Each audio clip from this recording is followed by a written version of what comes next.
Vamos então dar início a essa sessão de abertura. Eu gostaria de começar dizendo que é sempre bom retornar a essa casa, que me acolheu durante 21 anos. Estou muito feliz em poder participar dessa primeira sessão.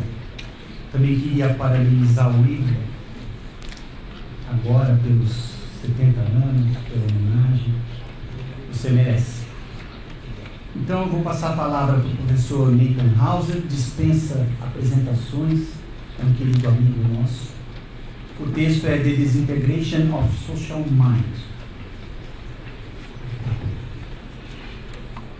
Well, it's an honor and a pleasure to be here on this anniversary occasion. Okay. It's still an honor and a pleasure to be here for this anniversary meeting and for the big surprise for Professor Ivo.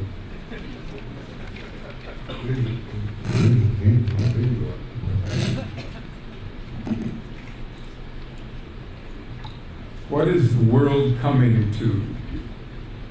That is a question that has been asked in one way or another, in one language or another, throughout the history of human civilization.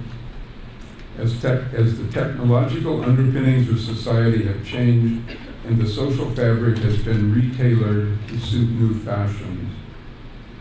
Nevertheless, when we consider the social and political strife that has spread throughout the Western world in recent times, so glaringly exemplified with the election and presidency of Donald J. Trump in the United States, and with the election of leaders elsewhere, who I shall not name, we must ask again with some urgency, what is the world coming to? To be candid, I should tell you that for the past 2 years, I've been quite preoccupied, along with so many others, with the social and political turmoil provoked by Trump's election and his subsequent policies and alarming actions. It occurred to me that instead of putting my worries aside to prepare my address for this evening, it might be worthwhile to reflect on how our theoretical intelligence might help inform us about the unsettled and even perilous times we are in. I am not about to launch into a fire and fury recounting of the last 2 years of Trumpism. For my purposes tonight, it is enough that Trump, along with the charismatic egoists and contrarians who have gained substantial political power bases in other Western nations, have forced us to recognize that liberal democracy is not as self-sustaining as we have supposed, and that the appeal of demagogues is by no means limited to historically authoritarian states. Even more troubling, certainly for me, is that the political will that brought Trump to power in the United States and the public will that is presenting such a powerful challenge to liberal democracy in England and across Europe, and here too in Brazil, is a product of strategic messaging concerned only with its effectiveness and regardless of any concern for its truthfulness. The Western world is in danger of being overrun by a political juggernaut powered by beguiling memes and unmoored ideas. The predicament we find ourselves in makes it hard to avoid questioning the wisdom of embracing democratic government as the best guarantor of civilization. Our thoughts harken back to de Tocqueville's early study of democracy in America and his partiality for democracy, while at the same time remaining fearful of the tyranny of the majority. Think of the unflattering depiction of democracy by Benjamin Franklin as 2 wolves and a lamb voting on what to have for lunch. Or the remark attributed to Winston Churchill that democracy may well be the worst form of government except for all the others. Maybe even more troubling for the philosophic-minded among us is that the predicament we find ourselves in raises real doubts about the prudence of advocating a commitment to truth as a fundamental goal of advanced civilization. False ideas seem to be as pervasive as true ones, maybe even more so, and truth is harder to come by. It will already be evident that the focus of my attention tonight is on the state and fate of civilization in what is commonly referred to as the Western world. I am aware that reference to the West and to Western civilization is problematic and might seem gauche to some of you. Indeed, it is not hard to find scholars who reject the very idea of Western civilization as too ambiguous or confused to be meaningful. There is, in fact, no agreed-on definitive list of Western countries. Kwame Anthony Appiah relates an anecdote attributed to Mahatma Gandhi, who, when asked what he thought of Western civilization, replied that he thought it would be a very good idea. But Appiah's own reply to that question is that we should just give up the idea of Western civilization.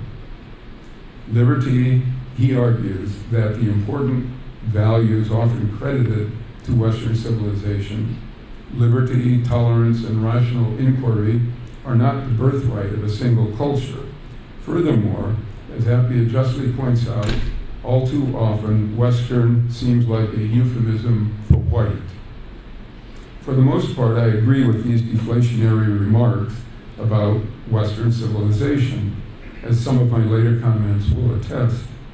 But I believe that, for better or for worse, we have all absorbed at least a sketchy framework of world history that includes some narrative of the West's remarkable and ambitious embrace some 300 years ago of what history records as the Enlightenment, the Age of Reason, and the core Enlightenment values that subsequently shaped modern Western civilization.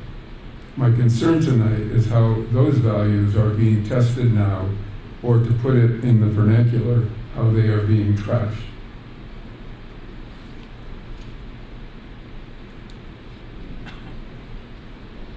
Admittedly, not every historian of ideas venerates the Enlightenment, which, as we know, came to a bloody end with the French Revolution.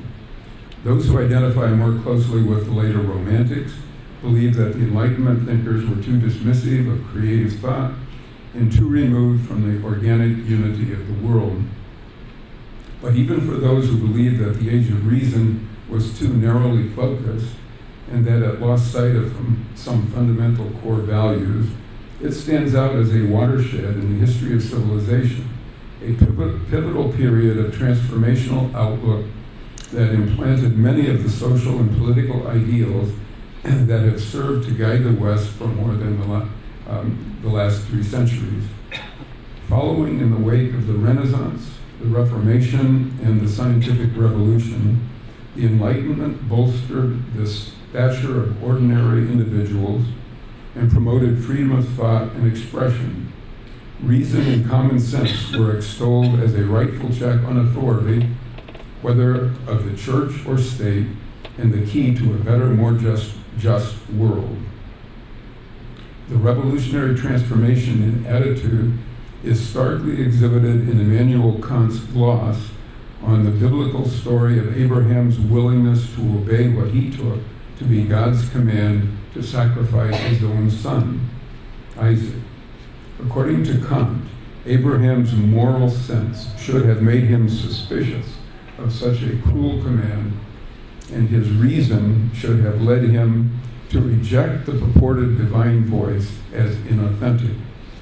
Kant's purpose was not to undermine religion, but to empower human reason. For Kant, the goal of the Enlightenment was to liberate humankind from the incapacity of using one's understanding without the direction of another, to have the courage to use one's own reason. That, Kant said, was the battle cry of the Enlightenment: dare to understand, or as it is sometimes rendered, dare to know. Yet, as with the idea of Western civilization, what the Enlightenment represents varies markedly with historical scholarship. In a recent book, Steven Pinker argues that the Enlightenment project was one of history's greatest events, and that human civilization was positively advanced thanks to this movement. He lists reason, science, humanism, progress, and peace as the defining ideals of the Enlightenment, although typically other values are included, especially truth, individual freedom, and democratic self-governance. According to Pinker, the story of human progress is truly heroic. There is no limit to the betterments we can attain if we continue to apply knowledge to enhance human flourishing. This is uplifting and hopeful, but according to many scholars who have devoted their careers to studying the Enlightenment, Pinker is wrong. Some critics point out that Pinker is naively optimistic about the fruits of the Enlightenment, for there have also been bitter fruits. These scholars, often following Horkheimer and Adorno, regard the Enlightenment as a failed project and a prime cause of racism, European barbarity, and colonialism. Others argue, less darkly, that Enlightenment knowledge has led to real progress for humanity, even though in some cases people have turned Enlightenment knowledge into destructive things.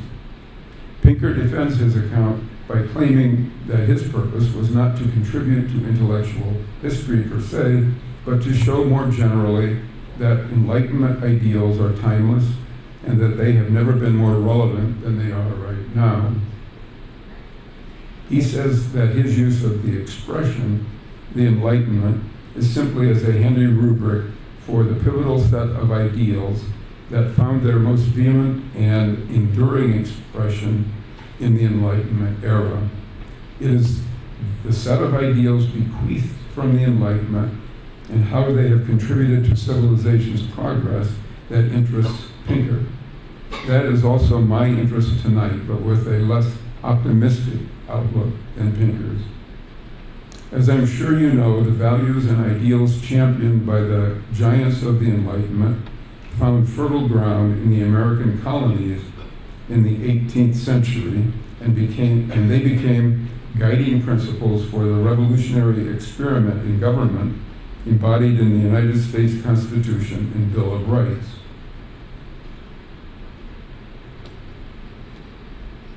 Maybe that's why I grew up taking it for granted that Western civilization has flourished because of its embrace of Enlightenment ideas and its adoption of liberal democracy as the favored form of government.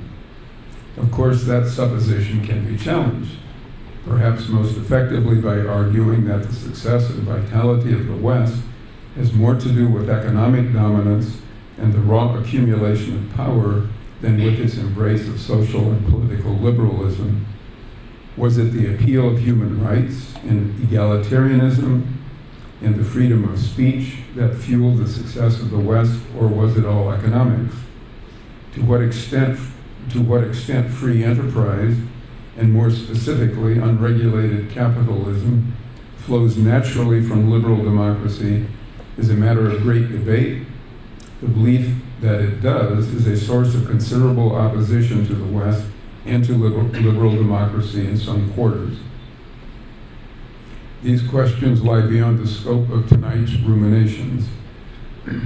What I do believe strongly is that the adoption of the ideals of the Enlightenment by the Western world was a crucial development in a promising direction for the emergence of progressive advanced civilization, and I also believe that an enlightened civilization will inevitably gravitate to a democratic form of government. But the current upheavals in the West may be indicators that democracy can't sustain advanced civilization indefinitely.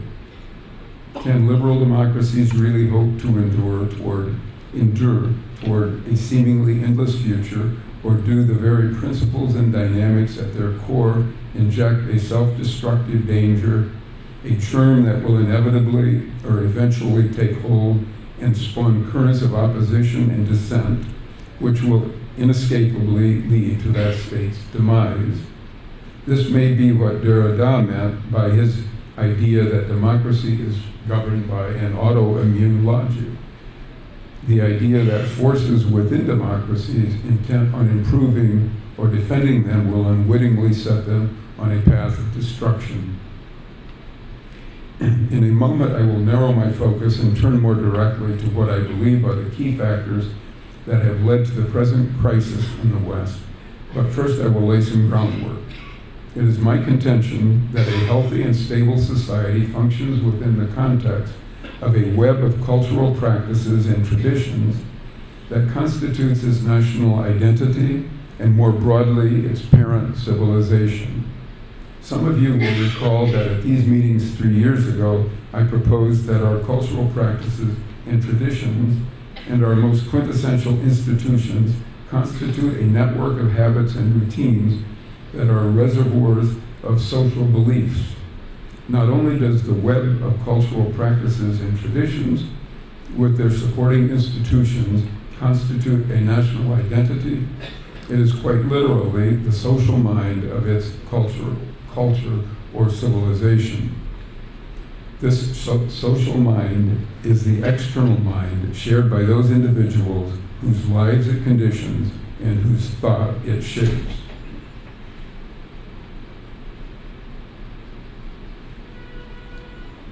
I believe that this network of habits and routines, this social mind, is not merely a reservoir of social beliefs, but is in fact an operational program for distributed semiosis, a program animated by the individuals whose behavior it regulates. Communities of individuals who have grouped together, whether by accident of birth or by purposeful association, Peirce regarded as greater persons, and he attributed collective personalities to these social groups. Every nation state is a greater person in this Peircean sense. And in a wider sense, we can also regard Western civilization as a greater person, but with a character somewhat less defined than with its separate nation states. For many generations, two key distinguishing characteristics of the West have been its dedication to the ideals of the Enlightenment and its commitment to liberal democracy. The growing crisis in the West is marked by a loss of faith in Enlightenment ideals and by their rejection by vocal groups within the Western orbit. The crisis is more profound than a loss of faith. The deep trouble the West now faces is a social pathology, a growing social disequilibrium seemingly engendered by internecine discord, even hatred, which seems to be seriously destabilizing Western society and contributing to the fragmentation and disintegration of the Western social mind. That is my diagnosis. Of course, it is not only my diagnosis. In fact, at least since Brexit, it has been a widely held judgment that the West is in decline and that liberal democracy is in danger of failing. Clearly, this is a problem of historic scope and gravity. Can we determine the underlying causes of this social ailment? Can we prescribe a remedy? In my remaining time, I want to consider some likely contributing factors of what, if anything, we can do, and what, if anything, we can do to mitigate the damage. With your indulgence, I'll use the goings-on in the United States to illustrate what I believe applies quite generally throughout the West. I'm not sure how the United States looks from the outside, but from the inside, it seems to be fragmenting into antagonistic factions. It is now commonly said that we are on a rapid descent into tribalism. If you read President Trump's tweets or listen to the politically biased news channels, that will be immediately evident. You might rightly point out that the United States has suffered severe factionalizing periods before, the most disruptive and terrible being the American Civil War. One can also point to the Great Depression, or the McCarthy era, or the Civil Rights Movement, and the Vietnam War resistance. Each of these upheavals provoked extensive political discord, and civic disunity, and the societal scars from those times have never healed. Still, we as a nation pass through those disruptive and acrimonious episodes without seriously undermining our commitment to the values embodied in our national constitution and our Bill of Rights. I can't deny that often our commitment to the principles of liberal democracy have been lip service rather than pragmatic demonstrations of committed belief, especially where racial prejudice persists. But at least lip service indicates a grudging acknowledgement that those principles should prevail, that they are something we are expected to aspire to. We have, at least as a rule, remained respectful of our motto, E pluribus unum, out of many one. So what is it about the societal fragmentation of these Trumpian times that presents a greater threat to liberal democracy than earlier upheavals? A candid consideration of the social forces provoking the current civic crisis in the United States might look first at Trump's America First agenda. According to Robert Kagan, the three main pillars of the American First ideology are isolationism, protectionism, and the restriction of immigration. Although reasons can be given in support of each position, they are typically adopted as much because of underlying attitudes, even unconscious motivational stances, as they are because of rational decision-making. All too frequently, the motivating forces at work involve intolerance or racism, and sometimes a straightforward, obsessive yearning for national purity. But these isolationist and xenophobic precepts are not new. The America First approach, by one name or another, has been around for a long time and has been gaining strength since the end of the Cold War. So why has this populist movement become so powerfully disruptive now?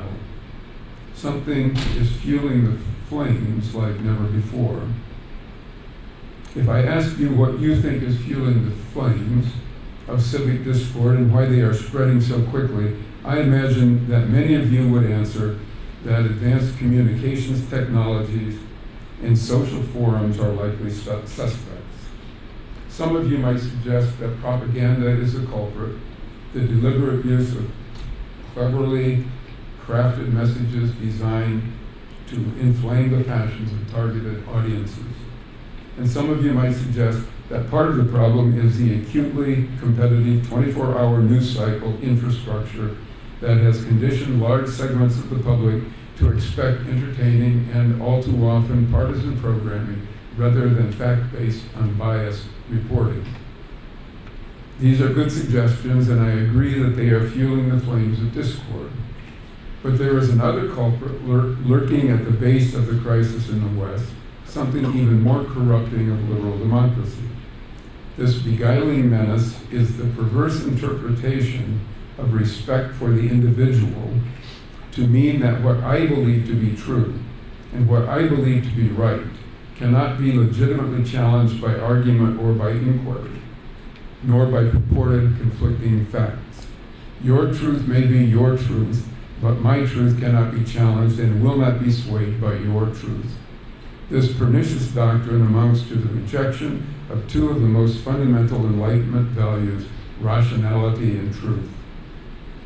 This loss of respect for reason and truth seems to me to lie at the root of the civic crisis in the United States and the West generally.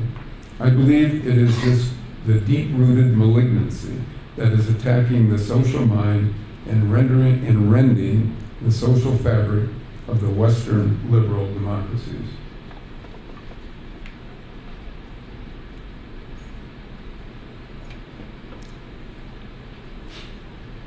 The idea of truth began to take on a new meaning with the advent of the scientific revolution.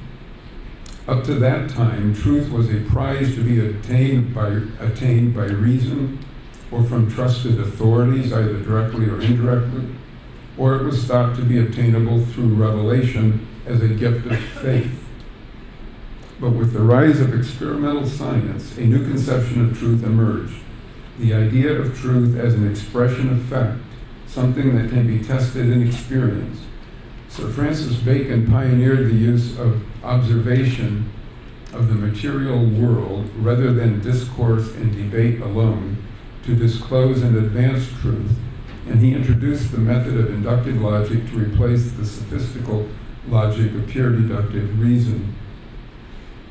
Science rapidly evolved into a largely secular institution intent on the objective study of the world around us by applying appropriate scientific methodology to carefully executed observations in light of relevant natural laws. It seemed that truth was now more than ever within grasp, and that humanity stood at the fountainhead of what promised to be an explosion of knowledge. This harvest of knowledge would inevitably impel progress in all areas of human life, social and economic. This was the optimistic outlook at the start of the Enlightenment. But even though the thinkers of the Enlightenment period shared this optimistic outlook, they were not of one mind where the question of the relative usefulness of truth and falsehood were concerned. The disagreement centered on differing views of human nature. The liberals believed in the capacity of ordinary people to discern right from wrong and to incline toward the good and the true. With adequate education, false doctrines could be overcome, and ultimately truth would prevail. The conservatives, on the other hand, attributed errors and prejudice to frailties inherent in human nature or in the human mind. They agreed with Fontenelle, who declared that nature wants men to be happy, not to think. And they believed, as Plato had, that given the reality of the capacities of ordinary people, some prejudices, errors, and superstitions could be socially useful, perhaps even necessary. It was the liberals' regard for truth and reason and their view of human nature that prevailed. Of course, prejudice and error are obstacles to finding out the truth and can be used by agents of oppression and exploitation. But they are not inherent in human nature, and they can be conquered by education and good government. This is the creed at the heart of liberal democracy. It was this faith that so fervently inspired Thomas Jefferson and his fellow colonists as they worked out the principles for the U.S. Constitution and Bill of Rights. And it is the faith that the United States today seems to be renouncing. And it is seemingly also a dying faith in Brazil and throughout the West. Consider the present state of the American mind in the United States with respect to truth. I leave it to you to decide whether this is also an apt characterization of the Brazilian mind. According to many pundits, we have entered a post-truth era, and some say we may be entering a new age, the age of unreason. We are almost daily inundated with agitated descriptions of fake news and the boastful promotion of alternative facts. Stephen Colbert, in his comedic persona as a conservative pundit, coined the word truthiness for the belief or assertion that a particular statement is true based on intuition or perception without regard to evidence, logic, intellectual examination, or facts.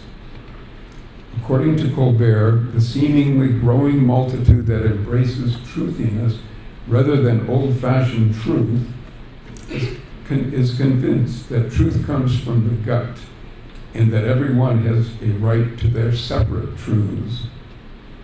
Toward the end of August, while I was working on this paper, Rudy Giuliani, one of President Trump's attorneys, made an appearance on Meet the Press and told the show's host, Chuck Todd, that Trump should not submit to questioning by Robert Mueller because he might be led into a perjury trap.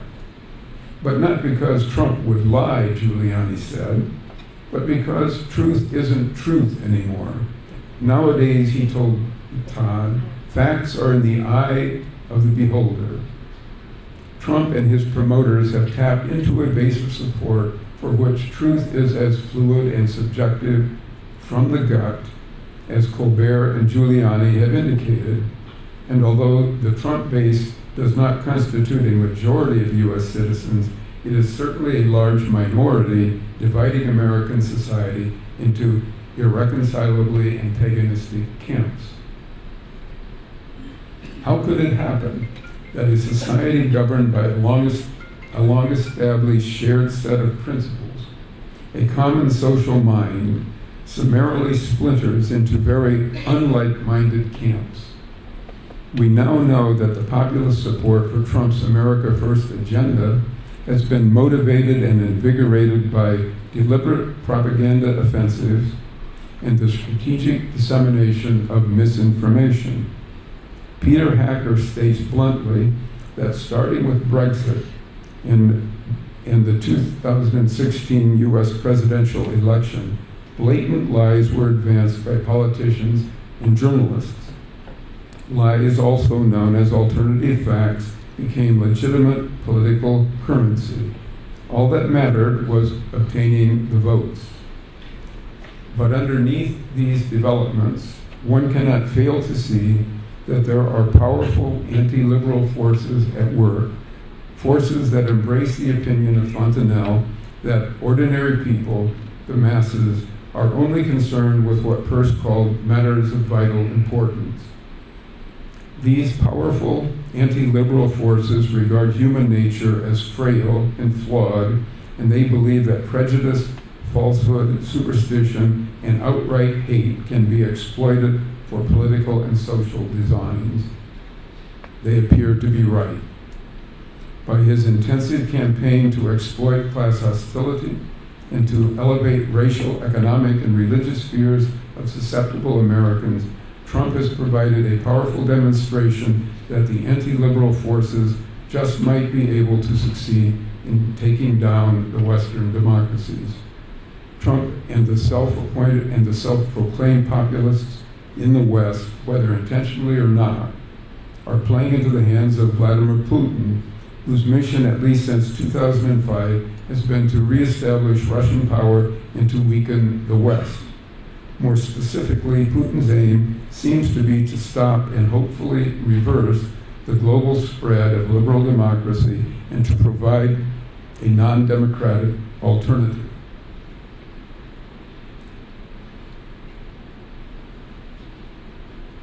Of course, the sophisticated use of propaganda is not new. Wide-scale propaganda operations emerged with the rise of mass media and have been used extensively since the First World War. But with the advent of the internet and social media, the power of propaganda to influence social consciousness and to impact civic action increased substantially, almost exponentially. And what has given so much power to the internet and social media is a creature of semiotics, the meme. Among social media enthusiasts, memes are often taken to be funny pictures, usually accompanied by witty text that proliferate rapidly across the web. There are sites to help you create your own memes of this sort so you can join the network of culture creators. But the memes I have in mind were first explicitly identified and named by Richard Dawkins in 1976. He used meme as the name for cultural units of information that can spread from one mind to another, rather like viruses. Memes carry cultural ideas, symbols, or practices, which can be transmitted from one mind to another through writing, speech, gestures, rituals, or other imitable phenomena. They are the cultural analogs of genes. Early memeticists or meme theorists who were inclined to think epidemiologically had no good account for how parasitic memes could leap from mind to spread their cultural infections. but in 2002, Robert Unger suggested that the answer could be found in Peirce's theory of signs. Memes are information-carrying icons, and it is the icon that transfers across minds. Unger's realization that memes could be understood as Peircean signs brought memetics within the purview of well-developed semiotic theory. This is a new field of research for semioticians, and a lot is still unsettled. But I know that the Peircean semiotic specialists and students here in Sao Paulo and elsewhere in Brazil have taken it up. I agree that semiotics should provide the theoretical basis for memetics, and I believe that considering the meme concept in the context of the semiosis of social minds may be especially instructive. I will conclude my thoughts this evening by considering the vulnerability of social minds to memes. That is where I am heading. 3 years ago, at INP 16, I expressed a view of the social mind that was overall quite positive. I saw it as the anchor of civilization and as necessary for the possibility of normative as well as intellectual progress. Now, as we face the crisis for Western civilization that I have been belaboring, I have a much less sanguine view of social mind. The problem is that the social institutions that preserve the intelligence and many of the time-honored aims and purposes of a civilization, that give it a distinctive teleological drift, exert their influence largely through traditions and customs and other cultural practices that are more like a set of stored programs than a living mind. This external social mind comes alive with the living individuals whose active mental lives express its deep programming. But a living social mind is limited by the character and semiotic capacity of the individuals who give it life. The trouble with animated social minds is that the operative semiosis is mostly at the level of feelings and emotions and responsive actions. Over many generations, a surviving civilization will accumulate logical interpretants programmed into its institutions and traditions, which serve as reservoirs of the deep intelligence of that civilization. But if the individuals who animate that social mind fail to respect those long-established traditions and practices, the social mind can be corrupted, infected with alternative facts, disturbing its harmony and the unity and initiating a drift toward disintegration.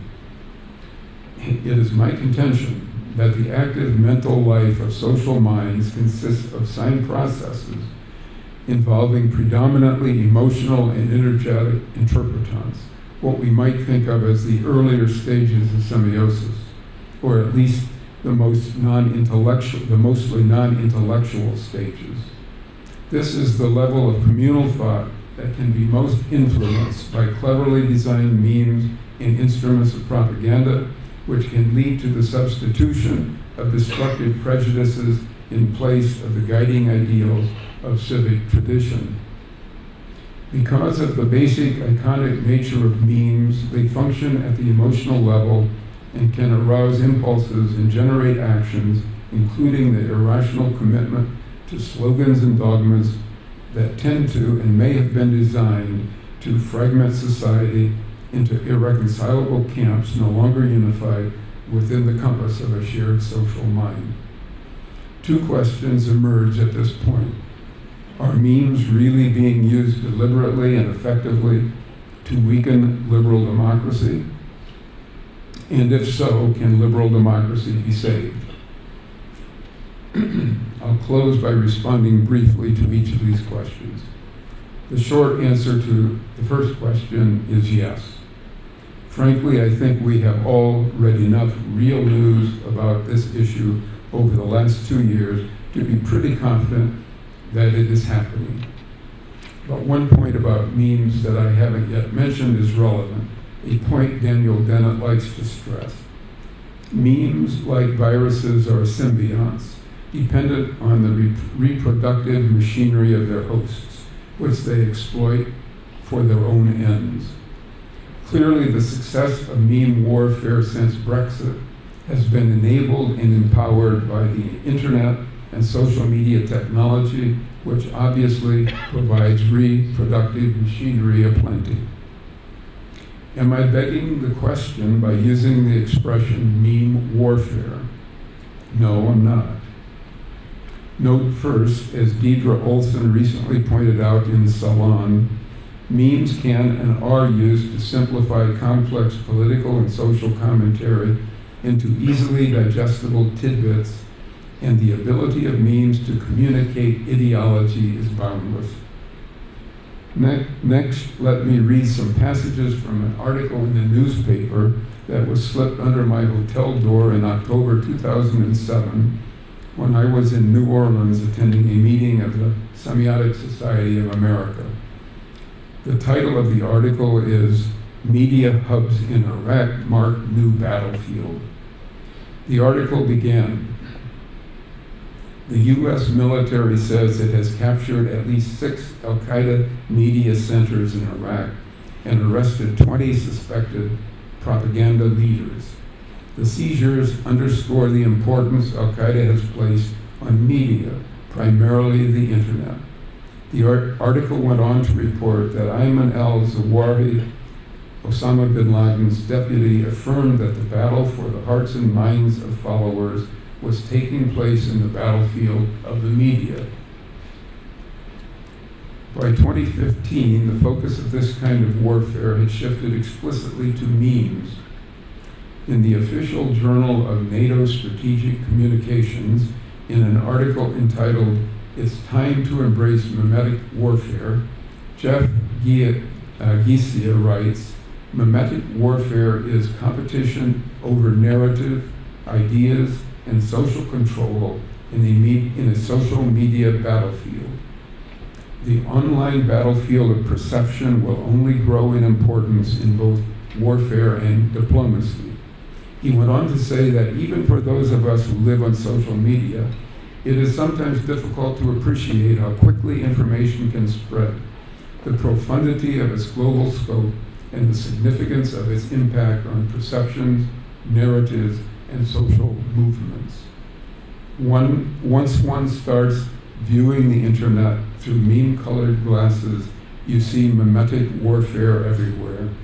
In political campaigns, in contested narratives about news events, in the thoughtless memes shared by Facebook friends, and in videos on YouTube.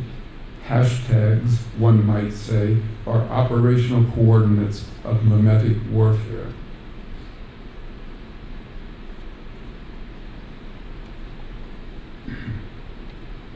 Finally, I'll point out that early last month, the U.S. Justice Department announced the indictment of 7 Russian military spies on cyber hacking charges.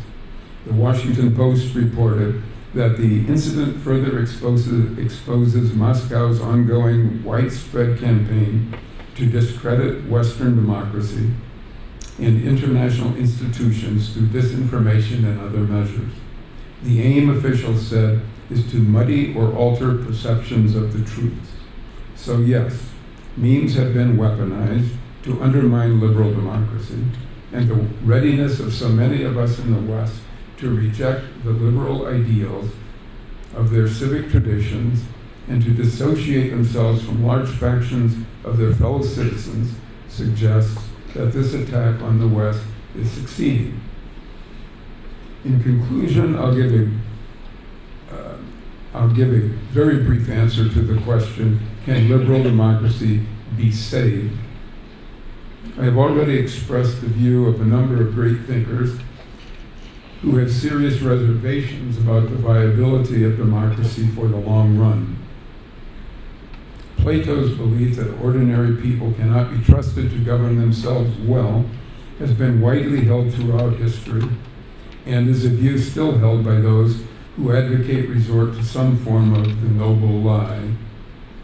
As Kant pointed out long ago, the Enlightenment for the public can only be achieved, if at all, slowly, because charismatic leaders always manage to implant pernicious prejudices that will guide the unthinking multitude.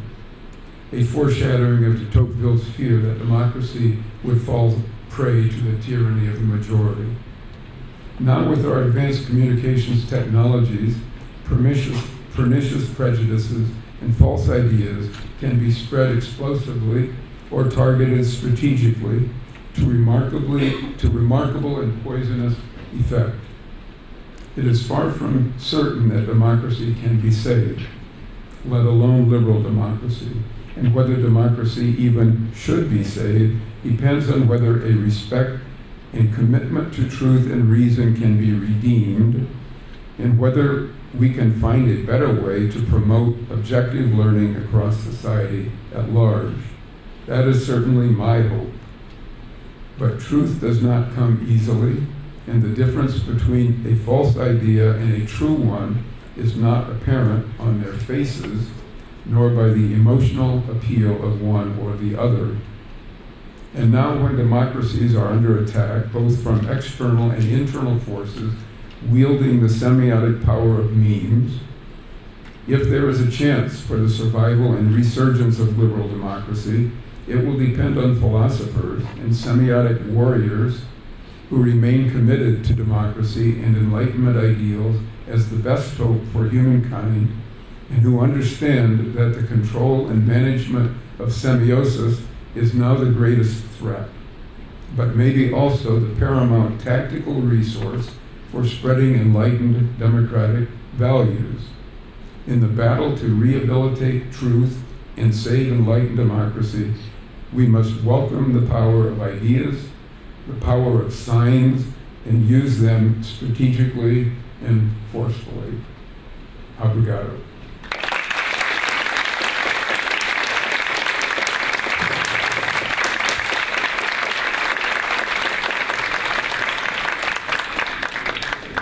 Professor Uribe, your comment, please.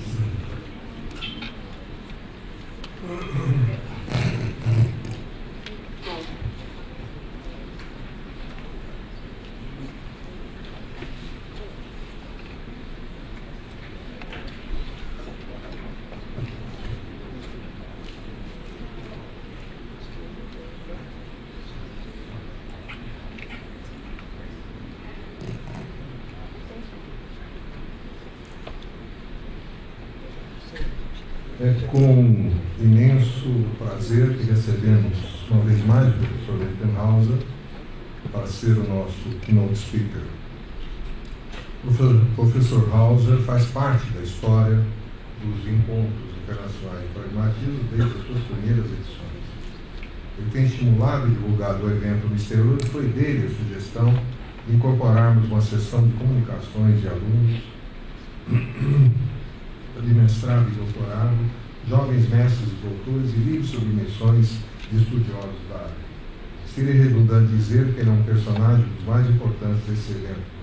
Por essa razão, somos especialmente gratos por ele ter aceito o nosso convite para participar com a conferência de abertura desse 18º encontro. Foi com prazer também que tive a oportunidade de ler seu ensaio aqui em pauta. Os demais textos de sua lavra, ele é claro, elegantemente escrito e inspirador de reflexão filosófica. Professor Hauser adotou em seu texto uma linha histórica para a análise das raízes da cultura ocidental, baseada no advento do iluminismo e da influência da formação cultural e, principalmente, na constituição de ideais de conduta social individual. Pareceu uma interessante escolha para elencar as diretrizes balizadoras do que se costumou chamar mundo ocidental. Nessa linha de análise, surgiram no ensaio questões sobre alternativas, visões das consequências do iluminismo, algumas mais otimistas e outras mais marcadamente pessimistas. Também o ensaio coloca em suspeição se das sociedades democráticas ocidentais necessariamente tenha fluído o sistema econômico capitalista. Seu brilhante ensaio anterior, publicado em nossa Cognitio, sobre sua proposição do conceito de social mind, como um conjunto de hábitos, tradições, procedimentos, visões de mundo, constituidores de um contrato social, não apenas formal, senão também instituídos pelas práticas sociais que governam a conduta de seus personagens, está no presente ensaio considerado como submetido a uma séria crise. Tal crise, segundo o professor Hauser, não se restringe ao advento do governo Trump nos Estados Unidos, mas permeia toda a sociedade ocidental, legando-nos a pergunta se também reconhecemos em nosso país algo semelhante. Evidentemente, deve-se reconhecer que o advento frenético das mídias digitais mudou o perfil e a velocidade de circulação de informações, fenômeno do qual o Brasil não ficou isento. Tivemos o exemplo desse fenômeno na eleição aqui recém-finda. Sobre a crise dessa mente social, permito-me recortar a seguinte passagem do texto do professor Hauser, que me parece bastante significativa. Diz ele: a crescente crise no Ocidente é marcada por uma perda de fé nos ideais de iluminação do iluminismo, né?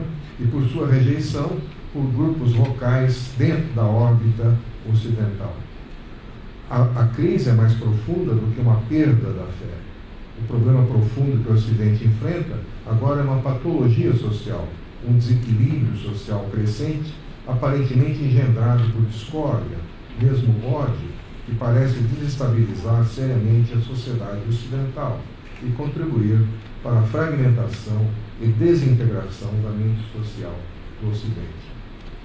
Realço também, fecha a citação, realço aqui também a questão colocada assim no ensaio, diz o professor Hauser, eu cito ele. Podemos determinar as causas subjacentes dessa doença social?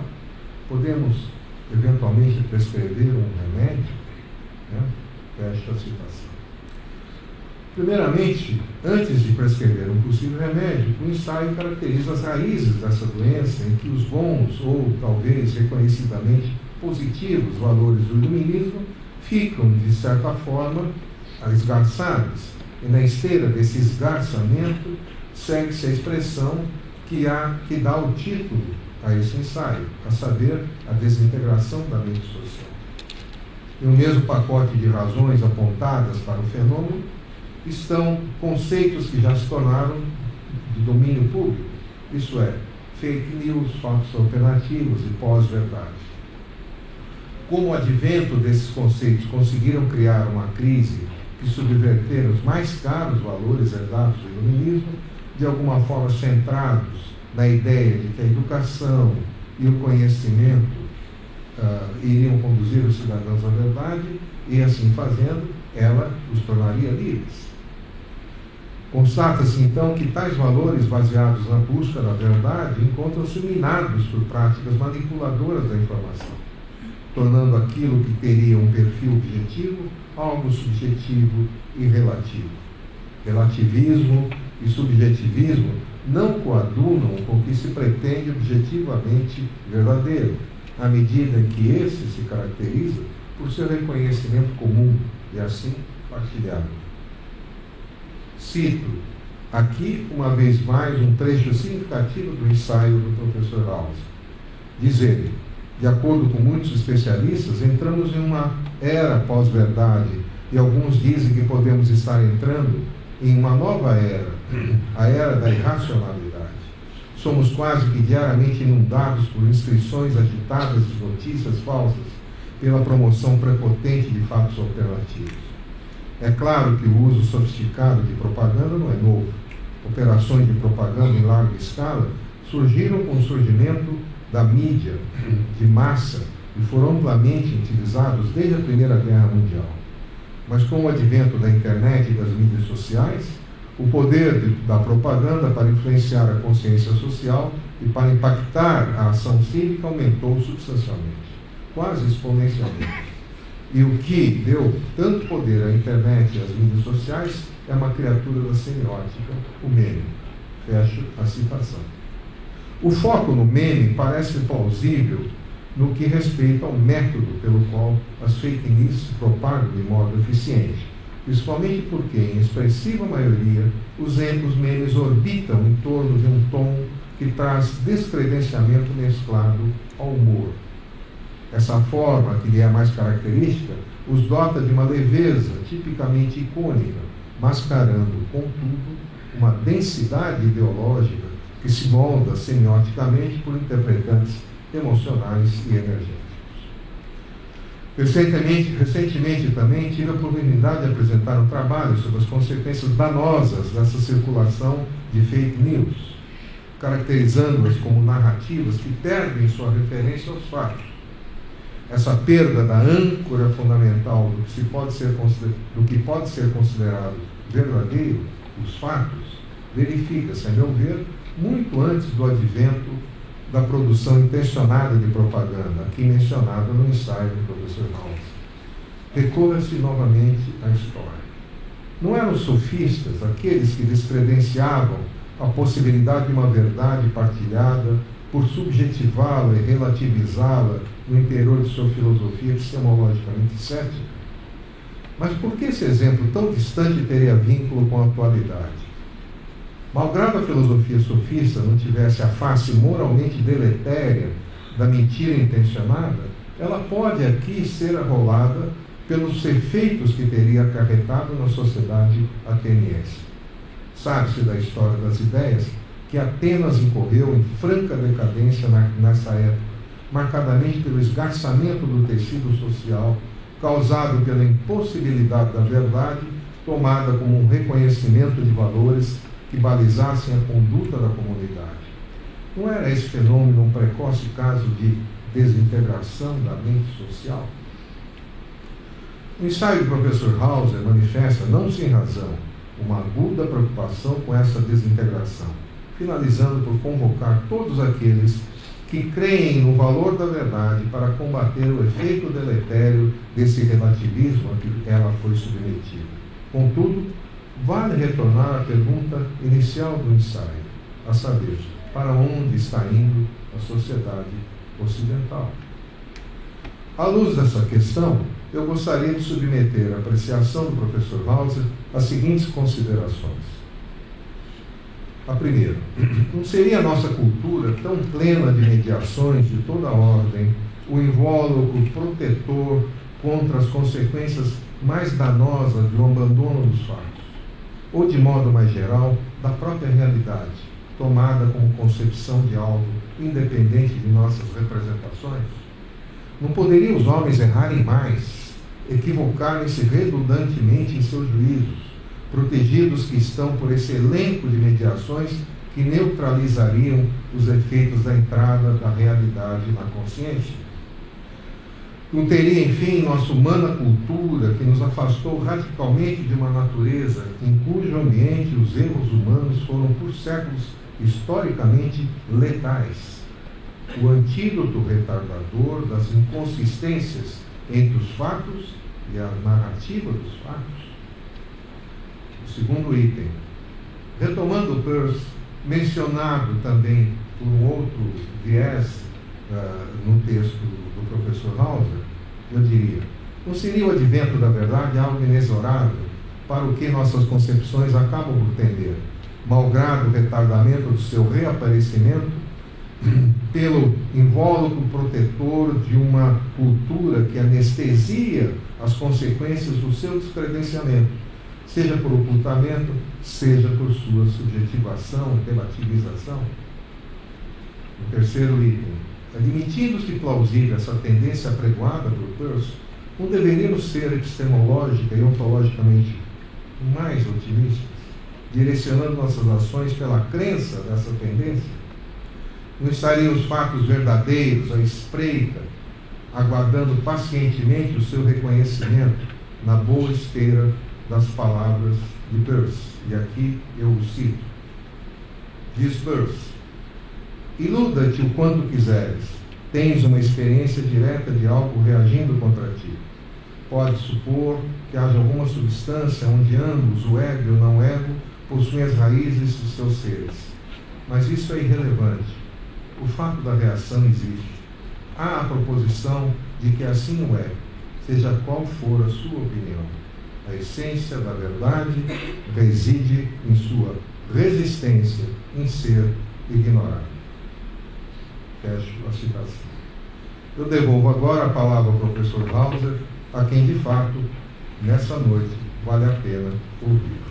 Obrigado.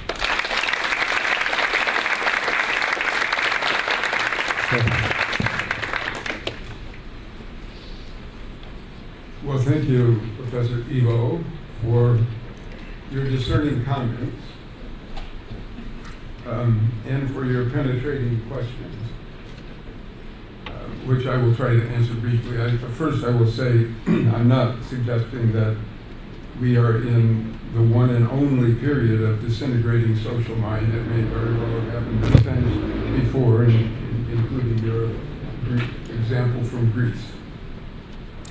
But your first question, of the four questions you asked at the end, hasn't civilization advanced far enough beyond the state of nature where mistakes can be deadly, so that now we're better protected from error because of the mediation of our evolved practices and advanced knowledge? I wish that were true. And I believe that sometimes it is, but I wonder if we might be just a little better off if we were closer to the state of nature even now. I think it's possible that our technology may have developed a little too quickly, with only an interest in money and power and without any concern for long-term social and environmental consequences, so that there is no longer a built-in safety net to protect us in critical crises from poor judgment. So maybe we have gone too far too fast technologically to be able to depend on this safety net you're talking about. For your second question, I have always loved, just as Peirce did, the famous verse by William Cullen Bryant, "Truth crushed to earth shall rise again." Certainly for science, I think that must at least be a regulative hope. But I also think of the words of Andrew Marvell, I guess it is, the words he wrote to his coy mistress. Had we but world enough and time. So yes, if we had world enough and time enough, I believe reality would ultimately force us at least close to the truth. But does civilization, or should I only say social development, move too quickly for truth to catch up in time to save it? See, your third question is sort of related to that second one, because I fear that we may be moving too fast for truth to save us, as it were, for reality to stop us from making some big mistake. So my optimism that reality will force us toward the truth is mitigated by my pessimism that we may run out of time. And D, well, I agree that our hope lies in the fact that we all share the same overarching reality. We all occupy the same universe. If our theories wander too far from the truth, we will confront resistance, their secondness, that we can't overcome without revising our theories. But what if we make a big mistake, a big miscalculation, and the world comes down on us like a ton of bricks? The truth may have to wait for a new civilization on some different world in some different galaxy. My hope is that we will survive but I haven't lost all hope that we can return to a more humane and thoughtful advance into the future here on our own planet. But what gives me special hope are the students here, so many of whom are filled with an appreciation for the aesthetic and emotive possibilities of human life, while they are also diligent in their paths toward knowledge and intellectual clarity. This increases my hopefulness for the regeneration or the reintegration of the social mind and a healthy realignment of civilization.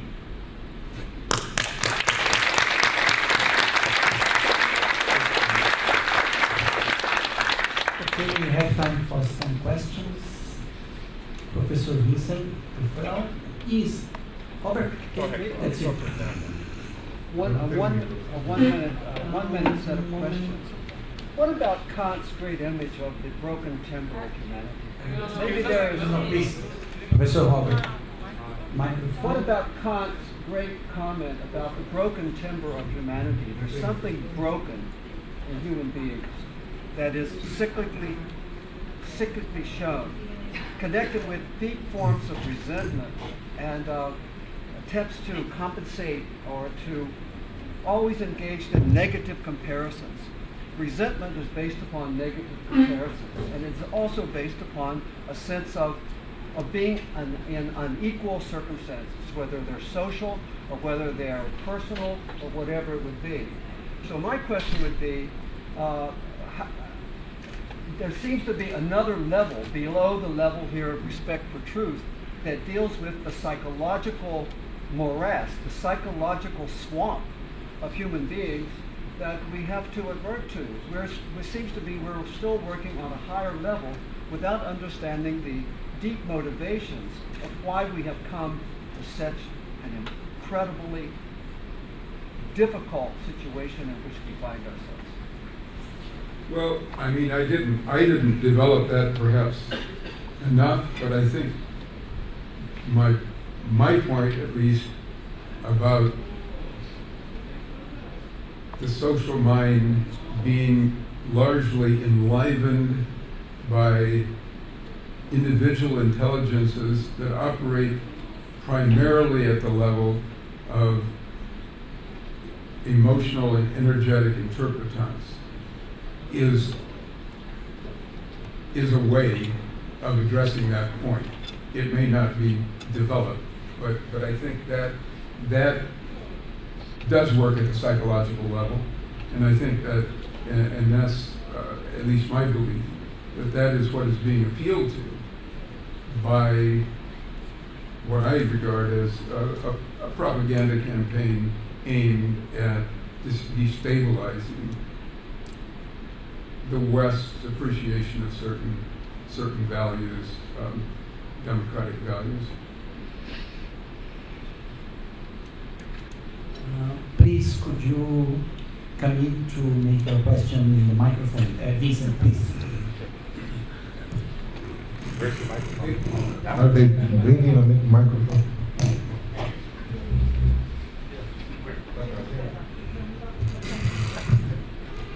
The podium. Thank you, both speaker and commentator. Quickly, for the social mind to become disintegrated would assume it's been integrated. Might it be the case that the social mind has radically incoherent and pathological? The Enlightenment mind is in fact misogynist and racist. Kant. I knew he was stupid and irrational because he was black from head to toe. So these are not, we might argue these are incidental, but we might also argue they are essential. But the main point I want to make is we cannot perpetuate the dualism between reason and emotion. Emotion is not the problem as much as apathy. The lack of the right passions the right degree at the right time. And faith, hope, and charity are sentiments constitutive of rationality, not opposed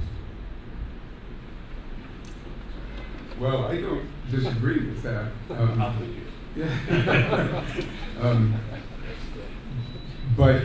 But I'm not disparaging emotion by saying the appeal to emotion can in fact be an appeal to irrationality.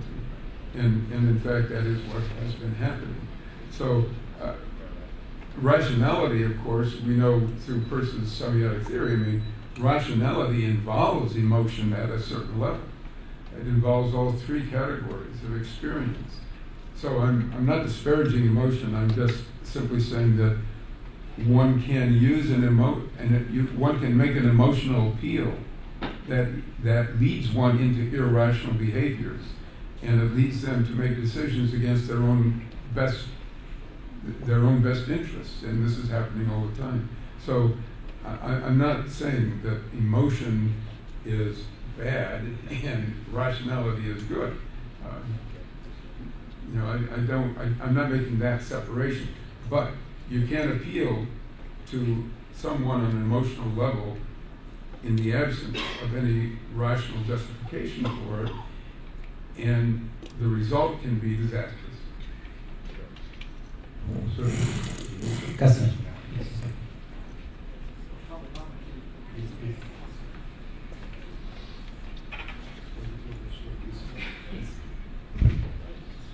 Bom, eu vou falar em inglês primeiro, depois eu traduzo. Loudly, Cassiano. Loudly. Yeah, sure. Thank you, Nathan, for your lecture. And there are two things, basically, that I would like to hear from you, just for you to elaborate on that. Because I have to say, I also agree with you. I agree with that.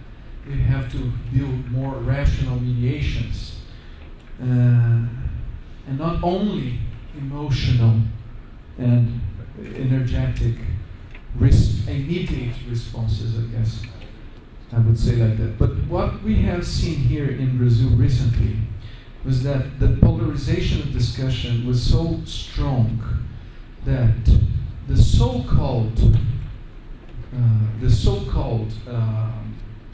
alternative to the system was in fact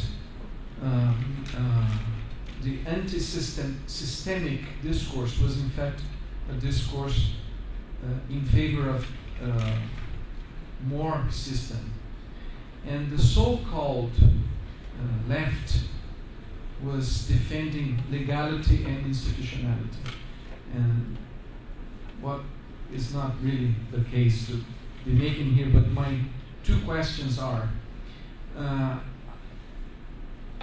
I know that you said the lip service, all right, but how to defend Western democratic ideals for people that have never lived in a democracy as we know it? And second, how can we defend those democratic Western ideals and argue against those that claim to defend them, telling that you are not defending them?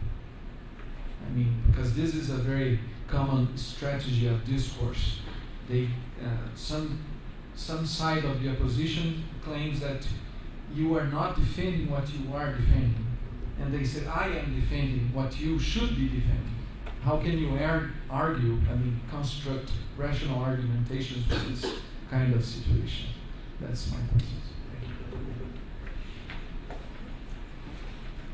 Well, the latter question is complicated. I mean, it sounds it sounds like part of the problem we're confronting, which is claims being made without any regard for their truthfulness. To say, I'm defending freedom of the press, at the same time you may be stifling press coverage or something like that, or maybe taking reporters into putting reporters in vats of acid, like happened recently, or something of that sort. Well, I mean, that's not defensible. But I have no answer to that. I mean, except have some respect for the truth. But I think Vincent's question was touched on this too. I mean, I wouldn't defend liberal democracy in toto. I wouldn't defend, I certainly don't, one of the principles of liberal democracy that many people point to is some kind of respect for property. And that is a big problem, in my view, for any democracy, whether or not, I mean, probably we all would agree, maybe we don't like the word, but we probably would all agree that there is that we should have some right to some small sort of body of goods or something like this, some place that we can call our own, or room of one's own, whatever. But when the United States, for example, decides corporations are persons, and as a result of corporations being persons, the corporations, have the same right to their property, maybe big chunks of the Amazon, let's say, who knows, that is not a liberal democratic ideal I could defend, and I don't think it is really a liberal democratic ideal at all. But something like freedom of the press, rights of minorities, civil rights, human rights in general, those are liberal democratic values that I can defend, whether they emanate or are represented in the United States Bill of Rights or not. I'm very happy that they are. At the same time, as I said, the United States gives these days lip service to those values much more than actual dedication. So I'm not defending the United States at all in what I'm saying. I'm defending, or at least I'm suggesting, I'm not even defending it, because I'm saying that I don't really know if democracy is possible for the long term. I don't know what is better. I mean, you can talk about a certain form of social democracy or democratic socialism. That could be liberal democracy. But it just seems to me, I can't think of a better form of government or a better set of social values than many of the values that were promoted under the rubric, say, of liberal democracy or the Enlightenment. And what Vincent said, yes, right, some of these early Enlightenment thinkers were pretty terrible people. And it's true, like I pointed out, that there are many people, Horkheimer, and who claim that the Enlightenment led to these very terrible sorts of European prejudices and disasters, really, for humanity. I don't deny that, but that's not, in my opinion, that's not a conclusion of believing in human rights. That's not a conclusion that follows from believing in civil rights. It's not a conclusion that follows from believing in freedom of expression. So I would still promote those values important values for civilization, and from my point of view, it seems to me to be values I would want for the future of civilization. James. And values that we're losing or in danger of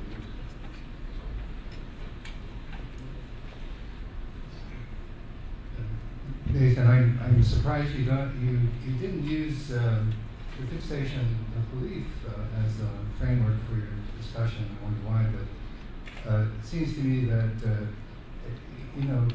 as you know, I'm sure, in one of the drafts of fixation of belief, he has a fifth method, which he calls the method of popular opinion, which he leaves out of his publication.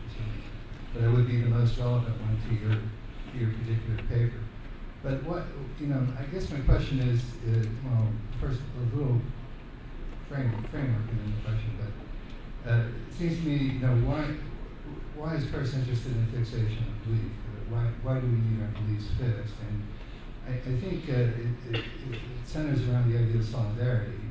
Once you have a community that has solidarity, you have everybody working together in the same direction, and better things will result as a case for that.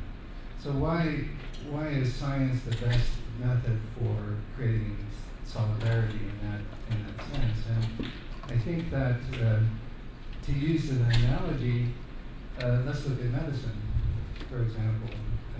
I don't think when we look at the science of medicine and what it's done, it's solved a lot of medical problems, a lot of health problems. And everybody seems to be in solidarity in terms of supporting the science of medicine. I think the problem is that we really don't have social sciences that could solve problems in the way in which medicine could solve health problems. If we did, I think we would have a lot more, if economics was a real science, I think we would have a lot more solidarity around what to do economically, how to solve economic problems, or how to solve poverty, or how to solve social problems. So I think there's a gap between natural science and social science that's so great that you can't use science now. There's no social science strong enough or powerful enough in order to do what natural science does for natural things. Yes, that's an excellent comment, and I thought about fixation of belief while I was writing the paper. The closest I came was by mentioning once Peirce's view of matters of vital importance, but which, in my view, is related very much to the idea of fixation of belief. But I think you're right, and I think that one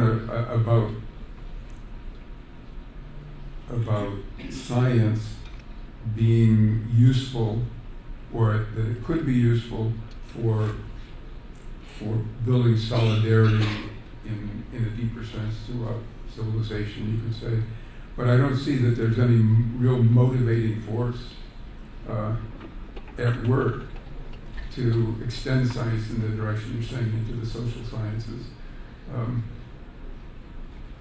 You can imagine that would be a great advantage, but I can't see right now that there is much underlying motivation that is pushing anything in that direction. But I think you're right that to make that contrast. Professora Maria Eunice.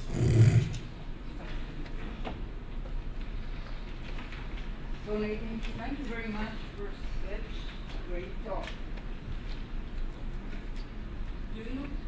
Do you believe that there is any chance that human instinct would help us to find the right path in the iconic mess of communication technology? I'll just translate. Eu estou perguntando a ele se ele acredita que o nosso instinto pode, o instinto humano pode nos ajudar de alguma forma a encontrar um caminho nesse mar icônico tão confuso que as mídias de comunicação criaram? Well, I wish that were true. Do I think there's any chance of it? I think there's a slight chance of it. Close to the microphone, please. I think there's a slight chance of it. I agree with Peirce to an extent that because humans have evolved over a long period of time, and we've evolved in accordance with natural laws, with the evolution of nature, we're part of it, that in some respects, and this was a point Peirce liked to make, where matters of vital importance are concerned, we must have a little bit of an edge when we're trying to decide what to do, when we're making guesses about something we're confronting an experience. Peirce's conception of abduction, like we have a little bit of a scent for the truth. We talked about this in one of the classes I had. I think it's possible, but I think it's, like I said in response to one of Professor Evo's questions, we've gotten so, in some ways, ahead of our instincts with the technological advances. We've moved so quickly. We haven't developed instincts, maybe. I worry that instincts haven't developed, or habits of response haven't developed to deal with certain kinds of confrontations, and I'm talking about serious life and death problems maybe that we could confront based on the world where we're finding ourselves living in technologically, and we don't have those instincts, and I don't know if we'll have time to develop them. That would be my concern. I think it's possible that if you live long enough, back to that poem, if you have world enough in time, then yes, at some point probably it could happen. But will we be around long enough for that to happen? I don't know.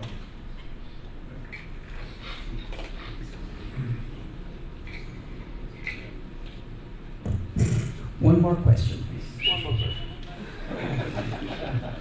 Okay. Okay, Paul. I'll state Two my questions, question okay, that's in it. 2 words. Go, one. What if we don't have a disintegration of the social mind, but a disintegration of the social heart? The social heart? And I cannot elaborate on it. It's a great question, I agree. Please.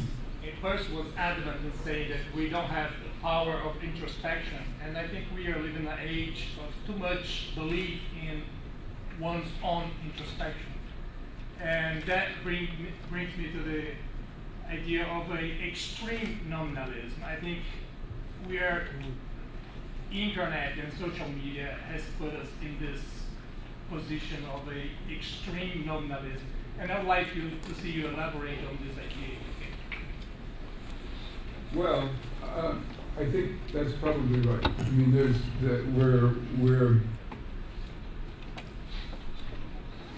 I talk about this disintegration of the social mind. I like the idea of maybe a disintegrating social heart too, but we also are having a problem of disintegration of our individual minds, I think, as a result of new forms of communication and new ways of thinking and new ways of reading.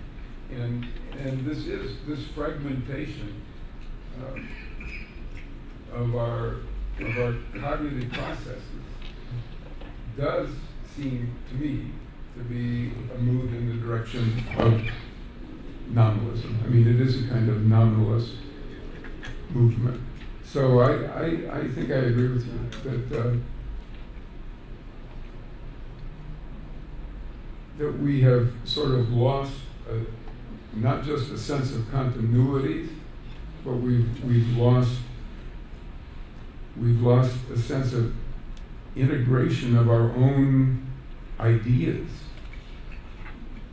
We think of ourselves, I don't know that this is true. I'm telling you what appears to me to be true from looking at, watching people interact and seeing what is reported about how people interact and how my own grandchildren interact. And it seems like a very fragmented cognitive process that has begun to develop. And I think that is not realistic. Ok, review, professor Nathan Hauser, professor Ivo.